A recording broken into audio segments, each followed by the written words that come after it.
Hey guys, Paion here in heroic Utgarde Keep. I'm going to show a video on just the bosses, not necessarily the trash. We really only ran it for the badges. Most of the people that are in here do not need the gear, so we just basically ran it for the badges. The first boss that you're going to see here is Prince Keliseth, and I'm sorry if I am murdering these names because I'm not really good with these, but you'll see that he has the ice block, which if you're a DPS, you'll want to get the person that he randomly puts this ice block on. You want to DPS that. You'll see the guy run out of the screen there to actually do it. Once he ice blocks somebody, DPS them out. They'll go back to hitting the boss. Then there's the ice block right there. And you'll see that they do a very good job of getting him out real quick. He will spawn some ads who will come into the screen right about now. There they are. And as a tank, you want to consecrate and get these guys in your area of effect. That way they're not running loose, hitting everybody else. We do get him down really quick. Now, these ads were not elite, so they're just regular 80 ads. We get this guy down really quick, and just in time too, because it looked like I got ice blocked, but we got him down. He does drop a nice sword for a tank. It's a blue sword, and that sword will probably carry you right into 75. He didn't drop it this time, but it does drop. It's very nice. So we're moving to the next set of bosses. These two guys here, we're going to focus on first the caster. Now, the caster actually has a Shadow Bolt, which he will Shadow Bolt random people in your party. The other guy has a Warrior Cleave, which will hit everybody right here within that little area there and do some damage. Plus, you've seen him run off of the screen there. He runs off and charges a random person, a ranged DPS or a healer. He will just randomly charge them, and that will take some damage, similar to what a warrior does for the for the game. These little ads that are spawning are ads from the ghost of the caster. They are again non-elite, so it's as long as you get them in your area of effect, they're not running loose. Everything is good. You'll see that we get both of them down pretty quick. We'll burn off the rest of these two ads and then loot them up. These two guys here are pretty easy. This is probably one of the easiest instances to run if you're your first time heroic. If you're new to the game and you want to get good at running any heroic, I would recommend doing this one. So on the staircase, we're running up to the next set. I did not do the trash on this one, so we're going to cut right to the next section. I did do the part leading up to the final boss just because I thought the scenery in this part looked, awesome.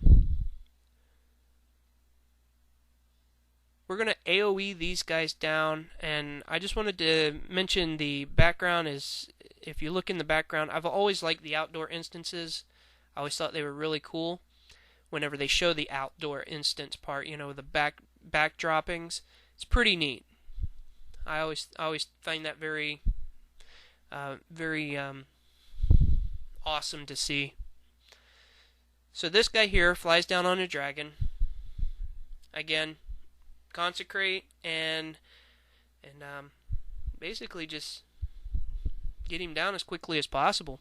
He does have a breath of fire that comes out from the dragon. There it is. And he has a knockback. Other than those two things, that's about the extent to this guy. Once the dragon is down, the guy will hop off of his back right there, and we will DPS the guy. I hate being knocked back. I don't like the knockback guys, the ones that knock you backwards. Those are the ones that I hate the worst. So yes, I do not like this guy at all. So as we're going on our way down here, we got one more pull of people. This is our last piece of trash mobs that we have to pull before we get to the actual boss himself. And we down these guys pretty easily. I would say these this group that I'm running with right now is actually one of the better groups. Not that this one's a very hard heroic, but I have been in groups before where some of the easier heroics have been more difficult because people are brand new to this, which is fine because, you know, hey, everybody's got to learn, everybody's got to get gear, and, you know, maybe one day when they're geared out better than me or better than whoever, you know, maybe they'll go, hey, I ran with this guy whenever I had no gear, and, you know, he helped me out and didn't complain or moan and groan about anything. Maybe he'll return the favor, you know. That's part of the game, I would say. So coming up to this last boss, it's kind of a two-parter. I like this guy here because, you know, there's not really much to him except for you stand there where you basically tank him where he's at, and you consecrate, hit, consecrate. He does a dark roar or dark smash or something like that. I can't remember, and that right there will end up basically it'll end up doing damage to you. I remember hiding behind pillars whenever I first started doing these, because that was what you did. Everybody said, you gotta hide behind the pillar, gotta hide behind the pillar. Now, not so much. Well, once we get him down, he was pretty easy to get down the first time. The first time he's doesn't have quite as much health points. He doesn't have quite as many. He doesn't hit quite as hard. But he does come back. He gets rezzed as either a Death Knight, I believe it is. And from there, I'm going to try to tank him where he stands again. Now this time he actually has more hit points. He actually has more. He does more damage. He has a nasty axe, whirlwind axe.